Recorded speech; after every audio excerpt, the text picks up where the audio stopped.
வணக்கம். நான் உங்கள் அன்பான சயின்டிஃபிக் வேதிக் அஸ்ட்ராலஜர் அஸ்ட்ரோரஞ்சி பேசுகிறேன். நல்லது நினைப்போம், நல்லதே நடக்கும். இந்த வீடியோவில் பாருங்க, நம்ம மேஷ ராசிக்காரர்களுக்கு ஆகஸ்ட் 2026 எத்தகைய ஒரு மாதமாக, பலாபலன்கள் நிறைந்த ஒரு மாதமாக இருக்க போகுதுங்கிறத சயின்டிஃபிக் வேதிக் அஸ்ட்ராலஜி முறையில் எதையும் மிகைப்படுத்தாமல் உள்ளது உள்ளவாறு ஒரு ஒரு கிரகம் ராசிக்கு இந்தந்த பாவங்களில் இருக்கும் பொழுது அறிவியல் சார்ந்த கலையான இந்திய வேத ஜோதிடர் அடிப்படையாக எந்த மாதிரி ஒரு கர்ம பலனை நமக்கு கொடுக்கக்கூடியது, நம்ம வாழ்க்கையில எந்த மாதிரி ஒரு தாக்கம் நமக்கு நடக்கும், வாழ்க்கை எந்த திசையில் மாறும் அப்படிங்கிற விஷயங்கள் அறிவியல் சார்ந்த ஒளி தத்துவ முறையில பரிகாரங்கள் மூட நம்பிக்கையில போகாமல் சயின்டிபிக் வேதிக் அஸ்ட்ராலஜி முறையில துல்லியமாக பார்க்க போறோம். இப்ப பாருங்க, மேஷராசிக்காரர்களுக்கு இருக்கக்கூடிய கிரக நிலைகள் எப்படி இருக்குன்னு பார்த்தா, இப்போ ராசி அதிபதியே வந்து 3ஆம் இடம் என்று சொல்லப்படுகிற மிதுனத்தில் இருக்கிறார். எப்போ வந்து குரு பெயர்ச்சி 2026 ஜூன் மாதம் ஆனாரோ அதிலிருந்தே பார்த்தீங்கன்னா மேஷராசிக்காரர்கள் பல விஷயங்கள் முயற்சிகள் அதிகப்படுத்தி கொண்டிருக்கிறாருங்கிறது தான் உண்மை. ஏன்னா குரு வந்து 4ல் உச்சம் பெற்று 10ஆம் இடம், 12ஆம் இடம், 8ஆம் இடத்தை பார்க்கிறார். எப்பவுமே அந்த 10ஆம் இடங்கிற ஸ்டேட்டஸ் கொடுக்கக்கூடிய, தொழிலை கொடுக்கக்கூடிய, தன் கர்மா, நம்ம என்ன செய்யணும்னு நினைக்கிறோமோ அந்த கர்ம ஸ்தானமாகிய 10ஆம் இடத்தை உச்ச குரு பார்க்கும் பொழுது, அந்த திருஷ்டி படும் பொழுது அது ஆக்டிவேட் ஆகும். என்ன ஆக்டிவேட் ஆகும்? அந்த மேஷராசிக்காரர்களுக்கு நம்ம ஏதோ ஒன்று செய்யணும், நம்ம பல வருடமா திட்டமிட்டதை வந்து கொஞ்சம் இறங்கி செய்யணும். அது என்னவா இருக்கலாம்? வேலையில் இருக்கிறவங்க தொழில் பண்ணலாம் அப்படின்னு நினச்சிட்டு இருக்கிறவங்களுக்கு இறங்கி தொழில் பண்ணலாம், ஏதோ ஒன்று ஸ்டார்ட் பண்ணலாம் அப்படிங்கிற மாதிரி அமைப்பு, அல்லது வேலையில் இருந்துகிட்டே சைடில் ஒன்று பண்ணக்கூடிய அமைப்பு. அதே மாதிரி இப்போ வேலைக்கெல்லாம் போலீங்க, ஓரளவுக்கு நடுத்தர வயதினர், அவங்க வந்து ஹவுஸ் ஒய்ஃபாகவே இருக்காங்கன்னு வச்சுக்கோங்களேன். அவங்களுக்கு இது மாதிரி என்ன அமைப்பு கொடுக்குன்னா, நமக்கு ஏதோ ஒரு ஹெல்த் ஃபிட்னஸ் ஓரியன்டான சில விஷயங்கள் பண்ணலாம். நம்ம சும்மா இப்படியே சோம்பேறியாக இருந்து என்ன பண்ணுறது, நம்ம ஏதோ ஒரு அடுத்த ஒரு கோல் செட் பண்ணி, ஒரு டார்கெட் செட் பண்ணி அதை நோக்கி நம்ம போகலாம், தன்னை நாம் அடுத்த லெவலுக்கு கொண்டு போகலாம்.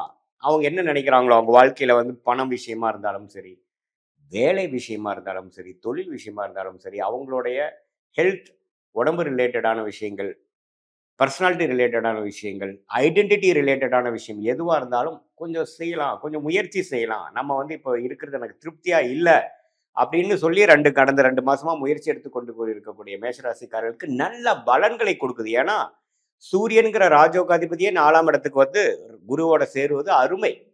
ஸோ என்ன ஆகும்? சில இது வரைக்கும் சோம்பேறித்தனமாக இருந்ததெல்லாம் கொஞ்சம் எடுத்து காரியத்தை செய்வோம். ஒரு புதுசாக ஒன்று ஸ்டார்ட் பண்ணுவோம். வேலையில் இருக்கிறவங்க இன்னொரு வேலையிலேருந்து ஒரு சுறுசுறுப்பான வேலைக்கு மாறுவாங்க. ஈவன் தோ வேலை பளு அதிகமாக இருந்தாலும் பரவாயில்லை, க்ரோத் ஓரியன்டாக நம்ம போகலாம் அப்படிங்கிற அமைப்புகள் கொடுக்கும். அதே சமயத்தில் புதனும் பாருங்க 4ஆம் இடத்துல கிட்டத்தட்ட ஸ்டார்டிங் ஒரு 2 நாள் மட்டும்தான் மிதுனத்தில் இருக்கிறார். அதுக்கப்புறம் பாருங்க 4ஆம் இடத்துக்கு வந்து அவரும் படிக்கக்கூடிய மாணவர்களுக்கு நல்லா படிக்கக்கூடிய ஒரு கான்சென்ட்ரேஷன் ஃபோக்கஸை கொடுக்கக்கூடியது. ஏன்னா குருவும் சூரியனும் புதனோட சேர்றாங்க. ஸோ குரு வந்து புதனோட சேரும் பொழுது புதன் வந்து அதிக திருட்பலம் பெறுகிறது. ஸோ இது மாதிரி காம்படிட்டிவ் எக்ஸாம்ஸ் எழுதணும்னு நினைக்கிற, அரசு உத்தியோகத்தில் போகணும்னு நினைக்கக்கூடியவர்களாக, நடுத்தர வயதினராக இருந்தாலும் சரி, இளையவட்டவர்களாக இருந்தாலும் சரி, மாணவர்களாக இருந்தாலும் சரி, அவங்களுக்குலாம் பார்த்தீங்கன்னா நல்ல டெக்னிக்கலாக நல்ல ஒரு புரிதல் கிடைக்கக்கூடிய அமைப்பு, அகாடமிக்கலாக சக்ஸஸ்ஃபுல்லாக வரக்கூடிய அமைப்பு, நல்லா மூளை வேலை செய்யக்கூடிய அமைப்பு, டாக்குமெண்டேஷன் அது மாதிரி துறையில் இருக்கிறவங்க, ஐடி, சாஃப்ட்வேர், ஆர்டிஃபிஷியல் இன்டெலிஜென்ஸ், இது மாதிரி என்னென்ன மூளை சம்மந்தப்பட்ட எலக்ட்ரானிக்ஸ், இது மாதிரி விஷயங்கள், டெக்னாலஜி ரிலேட்டடான விஷயங்கள் எல்லாமே பார்த்தீங்கன்னா ஓரளவுக்கு நல்ல ஒரு பலாபலன்கள் நிறைந்த ஒரு மாதமாக ஆகஸ்ட் 2026 புதன், இது மாதிரியான சூரியன் சஞ்சாரங்கள் மூலமாக நல்ல ஒரு அமைப்பு, நிபுணத்துவம் கிடைக்கக்கூடிய அமைப்புகள் இருக்கு. சுக்கிரன் வந்து 6ஆம் இடத்திலேயே நீச்சமா இருந்து நீடித்திருக்கிறார். இதுல ஒரே ஒரு விஷயம் வந்து கவனமா இருக்க வேண்டியது என்னன்னா, பெண்கள் விஷயத்துல, மேஷராசி ஆண்கள் பார்த்தீங்கன்னா பெண்கள் விஷயத்துல கொஞ்சம் கேர்ஃபுல்லா இருக்கணும். அவங்களுக்காக கொஞ்சம் மெனக்கிடுறப்ப கடன்படுதல், கொஞ்சம் பிரச்சனையாகிறதல், பகையாகிறதல், நாம் ஒன்று சொல்ல அவங்க வேற மாதிரி புரிஞ்சுக்கிட்டாங்கிற மாதிரி அமைப்பு. வண்டி வாகனத்தை கொஞ்சம் கேர்ஃபுல்லாக வச்சுக்கணும்.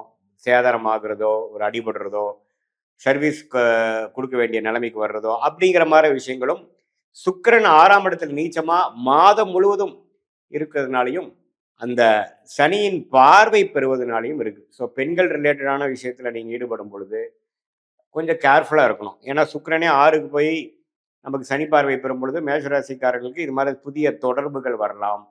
இந்த கால படிக்கிற இடத்துலையோ, வேலை செய்யக்கூடிய இடத்துலையோ பார்த்தீங்கன்னா, ஏதோ ஒரு தொடர்பு. அது வந்து நமக்கு சரியா நம்ம ஒரு முறையான ஒரு விஷயத்தை புரிஞ்சுக்காம, ஏதோ ஒண்ணு தவறு நடக்கிற மாரி அமைப்புகள்லாம் இருக்கு. ஸோ, அதுலலாம் கொஞ்சம் கவனமாக இருக்க வேண்டிய அமைப்பு மேஷராசிக்காரர்களாகிய உங்களுக்கு கண்டிப்பா அது வேணும். அதே சமயத்துல மத்த கிரகம் பார்த்தீங்கன்னா, சனி 12ஆம் இடத்திலே இருந்து விரய சனியாக குடுக்கிறார். கையில எவ்வளவு பணம் வந்தாலும் செலவுக்கு ஆயிட்டே இருக்கக்கூடிய அமைப்புகள் நீடித்திருக்க போகுது. அது சுப செலவுகளா செய்துக்கக்கூடிய திறமை நீங்க பார்த்துக்கணும். ஸோ இதுதானே ஒழிய சனி 12ல இருக்கார். குரு பார்த்தீங்கன்னா 4ஆம் இடத்திலிருந்து சனியை பார்த்து அந்த சுப செலவுகளாக செய்ய வேண்டிய செலவுகளை உங்களுக்கு வாழ்க்கைக்கு தேவையான செலவுகளாக செய்துக்கக்கூடிய அமைப்பை குடுக்குதுங்க. அதே மாதிரி ராகு 11ஆம் இடத்திலும், கேது 5ஆம் இடத்திலும் இருக்கிறது. இப்ப பார்த்தீங்கன்னா, உங்க லாபம் எடுப்பதற்காகவும், ஒரு முயற்சி செய்வதற்காக மெனக்கிடுதல், குழந்தைகளுக்காக நிறைய செலவு பண்ணக்கூடியது, அவங்களுக்காக மெனக்கிடக்கூடிய அமைப்புகள், வெளிநாடு, வெளிமாநிலம் சில பேத்துக்கு போகக்கூடிய டிராவலிங் கொடுக்கக்கூடிய அமைப்பு. ஆனா குருவும் பார்த்தீங்கன்னா 12ஆம் இடம், 8ஆம் இடத்தை பார்க்குறாரு இல்லைங்களா? ஸோ இதுவரை வெளிநாடு, வெளிமாநிலம் அது மாரி ஒரு வாய்ப்புகளை தேடிக்கொண்டு இருக்கக்கூடிய மேஷராசிகளுக்கு நல்ல ஒரு வாய்ப்பு கிடைக்கக்கூடிய அமைப்பு. எப்படி இருந்தாலும் அடுத்த லெவலுக்கு போகக்கூடிய உத்வேகமான முயற்சிகள் ஜெயிக்கக்கூடிய ஒரு காலகட்டமாக மேஷராசிக்காரர்களுக்கு இருக்குங்க. இது ஒரு பொதுவான பலனே தவிர, உங்களுடைய ஜென்ம ஜாதகத்துல எது மார தசாபுக்திகள் போயிட்டு இருக்கு, நீங்க எந்த லக்னத்துல பொறந்தீங்க, பிறந்த தேதி, பிறந்த நேரம், பிறந்த உரை வைத்து உங்களுடைய ஜாதகத்தை போட்டு, எது மாதிரியான அமைப்புகள் போய் கொண்டிருக்கிறது, உங்களுடைய இப்ப நம்ம பேசின தசநாதன், புக்திநாதன் வந்து ஜாதகத்துல இப்போ கோச்சாரத்துல எப்படி போயிட்டு இருக்கார், அடுத்து வரக்கூடிய ஷார்ட் டேர்ம், லாங் டேர்ம் எப்படி இருக்கு, எது மாரி திசையில நம்மளுடைய வாழ்க்கை திரும்புது, நமக்கு இருக்கக்கூடிய சாய்ஸ்ல எந்த சாய்ஸ் எடுத்துக்கிறது நம்மளோட ஜாதகத்துக்கு நல்லதாக இருக்கிறது, நம்ம கர்மாக்கு அலைன் ஆகுது அப்படிங்கிறத சயின்டிஃபிக் வேதிக் அஸ்ட்ராலஜி முறையில எதை வைத்தும் நம்ம எதையும் நம்ம மிகைப்படுத்தாமல், அருள்வாக்கு சொல்ற மாதிரிலாம் சொல்லாமல், ஒரு ஒரு கிரகமும் ஒரு ஒரு மாதிரி இருக்கும் பொழுது நம்மளுடைய 18 வருஷம் அனுபவத்துல எப்படி இருக்கு, பல்லாயிரக்கணக்கான ஜாதகம் பார்க்கும் பொழுது இந்த லக்னத்துக்கு, இந்த ராசிக்கு, இந்த தசாபுக்திகள் போகும்பொழுது எது மாற பலன்கள் நம்ம எதிர்பார்க்கலாம், எது மாற வாழ்க்கையை வந்து நம்ம திட்டமிட்டுக்கலாம், எது மாற ஒரு முயற்சிகள் போய்க்கலாம், எது நமக்கு ஆகாது, எது நமக்கு தகுந்ததாக இருக்குதுங்கிறத நம்மளுடைய 18 வருஷம் சயின்டிஃபிக் வேதிக் அஸ்ட்ராலஜி முறையில் நம்ம கற்றுக்கிறதுனால அது மூலமாக ஆலோசனை பெற்று உங்களுக்கு வந்து எது மாற திசை போயிட்டு இருக்கு, உங்களுடைய நேர்த்தியான இன்டென்ஷன்ஸ் என்ன, அதுக்கு நமக்கு கிடைக்கக்கூடிய வாய்ப்புகள் எப்படி இருக்கு, எந்த மாதிரி டைம் லைன்ஸ்ல வந்து நமக்கு அது மாதிரி விஷயங்கள் காட்டுது, எது வந்து உடனே நடக்கக்கூடியதாக இருக்கு, எதுக்கு வந்து கொஞ்சம் பொறுமையா இருக்கணும், நம்மளுடைய யோகமான தொழில் என்ன, யோகமான வேலை என்ன, யோகமான படிப்பு என்ன அப்படிங்கிறது நம்ம ஜாதகத்துல எப்படி இருக்குங்கிறதை பார்த்து அதுக்கு தகுந்த மாதிரி முடிவுகளை எடுக்கும் பொழுது வாழ்க்கையில் எளிதில் வெற்றி பெற முடியும் என்று சொல்ல விரும்புகிறேன். மீண்டும் மற்றொரு காணொளியில் சந்திப்போம்.